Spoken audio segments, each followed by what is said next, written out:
Hi guys, so do you know who this is? This is Keith Sigmon, the first inmate to be executed by firing squad in modern history of South Carolina. He was executed last March 7th. He was 67 years old, and he was the fourth person in the US to be executed by this method. He was convicted by killing his ex-girlfriend's parents, David and Gladys Lark, with a baseball bat.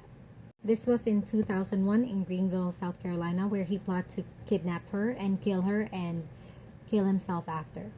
His lawyer said that he chose the firing squad because he said that the electric chair will cook him alive. And he feared that the lethal injection of pentobarbital into his veins would send a rush of fluids and blood into his lungs and drown him. They said his last words were, "An eye for an eye" was used as justification to the jury for seeking the death penalty. At that time, I was too ignorant to know how wrong that was. Why? Because we no longer live under the Old Testament law, but now live under the New Testament law. So they said last Friday, March 7, he wore a black jumpsuit with a hood over his head and a white target with a red bullseye over his chest. 3 armed prison employees stood 15 feet from where he sat, and they all fired at the same time.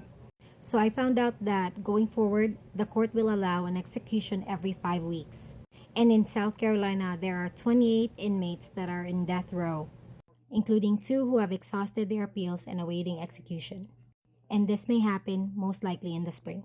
So that's the video for tonight. Have a good evening. Bye.